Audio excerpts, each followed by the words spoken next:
Very good morning दोस्तों। 13 तारीख है, वीडियो नंबर पहला आ रहा है, chapter number 4 human capital formation. यहां से शुरू करते हैं day number 2 that is 13th March. Very good morning दोस्तों। आप लोगों को उठ गए होंगे, नींद नहीं, आंख नहीं खुल रही होगी, कोई बात नहीं, एक झापड़ मारो, काम शुरू करो।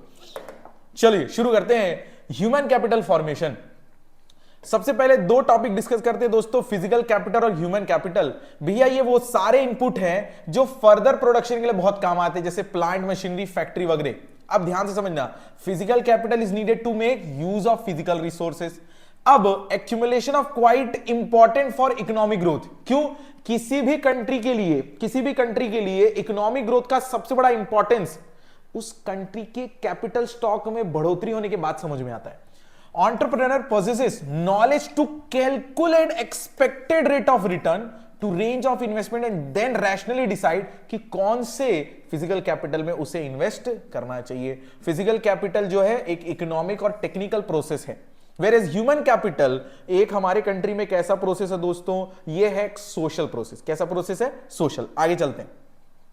Human capital refers to skill जो कोई पर्सन के पास है, कैसे लेके आता है एजुकेशन, ट्रेनिंग और एक्सपीरियंस के थ्रू, जो हमारे कंट्री के प्रोडक्शन प्रोसेस में वैल्यू एडिशन करता है। तो हमारे कंट्री के stock of skill, ability, expertise, education और नॉलेज जिन लोगों के अंदर है, अगर वो बढ़ेंगे तो इसका मतलब हमारे कंट्री में ह्यूमन कैपिटल फॉर्मेशन हो रहा है। फिजिकल कैपिटल का यूज तभी अच्छा होगा जब हमारे कंट्री में क्या होंगे दोस्तों, human capital. There is a need for investment in human capital to produce more human capital. देखो, किसी भी एक नॉर्मल ह्यूमन को ह्यूमन कैपिटल बनाने के लिए बहुत सारे एक्सपेंडिचर करने होंगे, अलग अलग ह्यूमन रिसोर्सेज हमें चाहिए। Society need sufficient human capital in the form of competent people who have themselves been educated and trained as a professor या फिर other professional, जो basically हमें अच्छे human capital लाने के लिए हमें उस लेवल की क्वालिटी के human capital की जरूरत पड़ेगी। ह्यूमन कैपिटल की नीड या इसका इंपॉर्टेंस 7th 5 ईयर प्लान में हमको समझ में आया। तो ह्यूमन कैपिटल फॉर्मेशन क्या है? जब आप स्किल्ड और कैपेबल पीपल लोगों का स्टॉक बढ़ाओगे तो उस प्रोसेस को क्या बोलते हैं दोस्तों? Human capital formation. उस प्रोसेस को क्या बोलते हैं? Human capital formation. आगे चलते हैं। हमारी कंट्री में या किसी भी कंट्री में ह्यूमन कैपिटल फॉर्मेशन करने का सबसे बड़ा इंपॉर्टेंस है दोस्तों, फिजिकल कैपिटल का यूज ज्यादा हो जाएगा। अच्छा, वो टेक्नोलॉजिकल एडवांसमेंट और अपग्रेडेशन कर पाएंगे।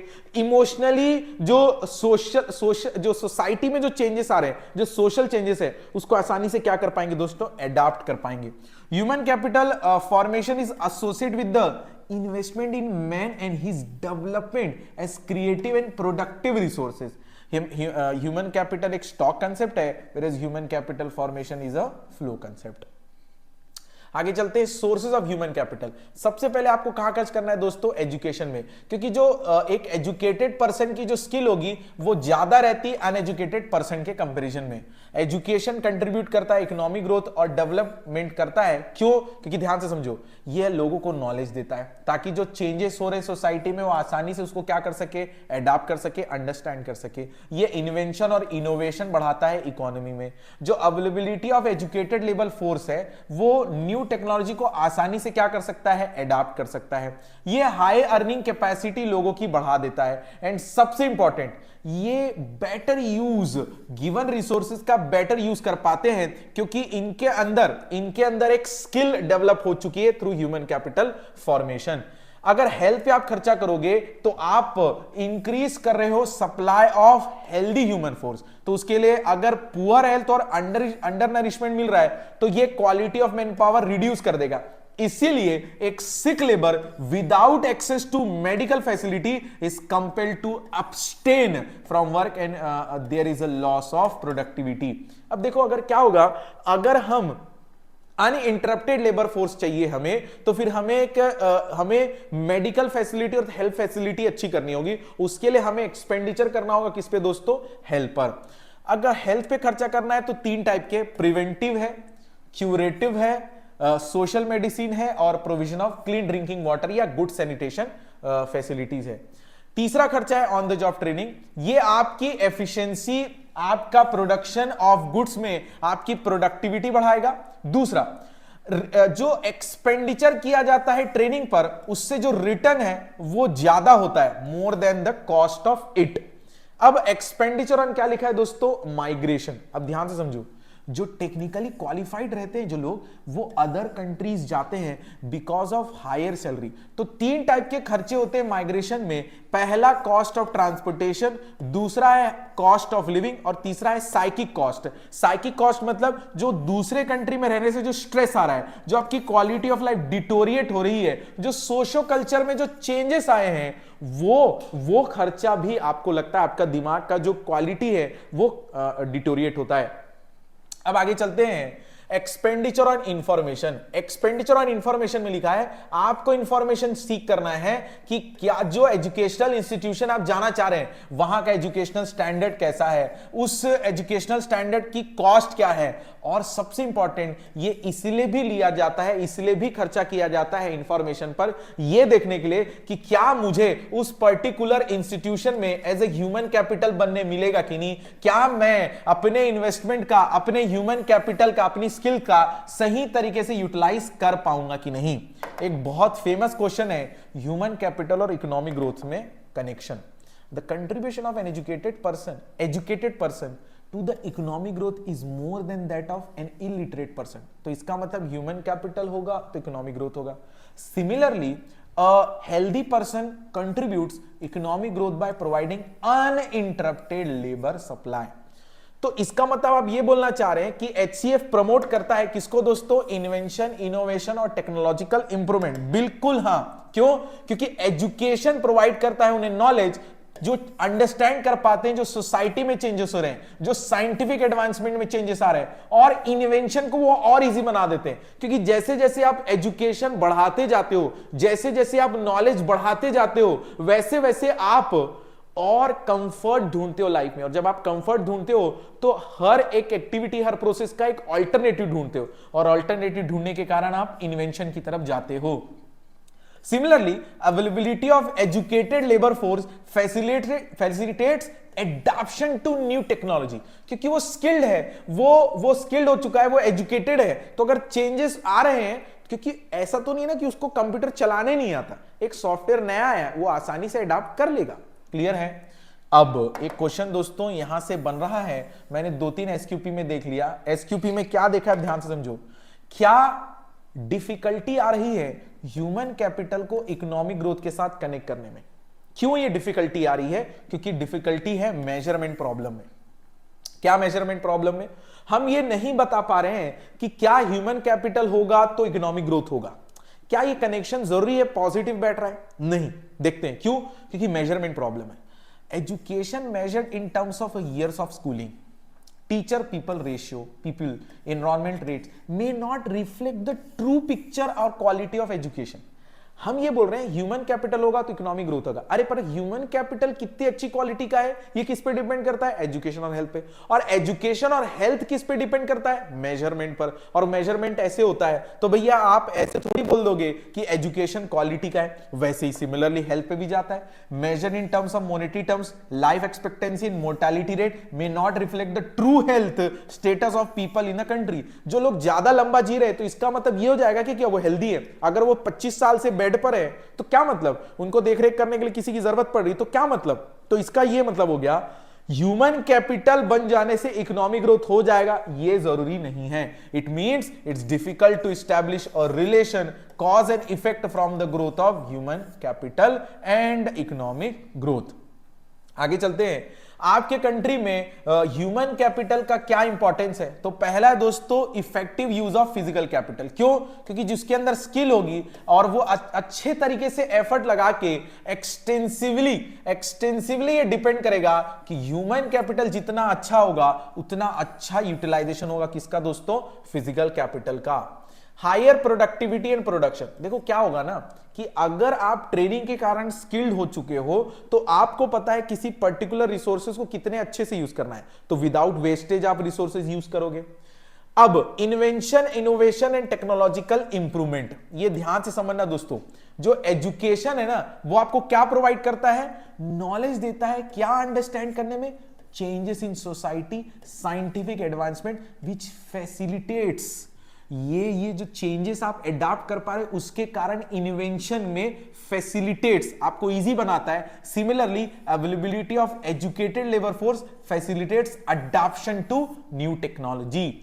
मॉडर्नाइजेशन ऑफ एटीट्यूड्स, जो स्किल्ड और फिजिकली फिट लोग हैं वो mentally they will be strong, mentally they will be able to understand the changes taking place in the society, increases life expectancy, improves quality of life और control of population growth। क्योंकि लोगों को पता होगा कि भैया एजुकेटेड पर्सन को ये पता होगा कि स्मॉलर फैमिलीज ज्यादा अच्छे से आप संभाल सकते हो as compare to illiterate person, ये चीजें नहीं समझ पाएगा। लेकिन ह्यूमन कैपिटल फॉर्मेशन में कुछ प्रॉब्लम्स है। पहली प्रॉब्लम क्या है? Insufficient resources. किस चीज के लिए?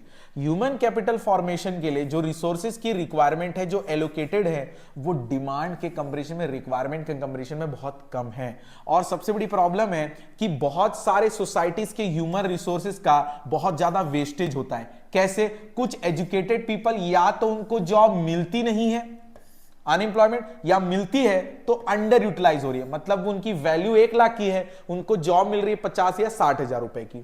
अब है ब्रेन ड्रेन। ब्रेन ड्रेन मतलब क्या होता है कि बेटर जॉब अपॉर्चुनिटीज के लिए, हैंडसम सैलरी के लिए जो टेक्निकली क्वालिफाइड लोग होते हैं जैसे डॉक्टर्स, इंजीनियर एक्सेट्रा, वो हाई कैलिबर होता है, लेकिन उनकी क्वालिटी का लॉस हो गया क्योंकि वो यहां जॉब नहीं कर रहे हैं, वो जॉब ढूंढने के चक्कर में बाहर चले गए हैं।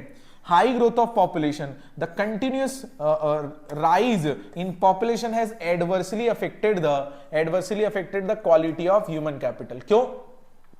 अगर आपके कंट्री में स्कूल 40 है और पढ़ने वाले अगर 400 लोग हैं तो ठीक है, लेकिन 40 स्कूल में अगर 4 लाख लोग पढ़ने वाले अगर होंगे तो क्वालिटी ऑफ लाइफ तो गिरेगी, क्योंकि पर हेड अवेलेबिलिटी ऑफ जो स्कूल की जो फैसिलिटी है वो तो हर बच्चे के लिए कम होती जा रही है। तो इसका मतलब है आपको या तो पॉपुलेशन कंट्रोल पे ध्यान रखना होगा या फिर रिसोर्सेज बढ़ाने होंगे।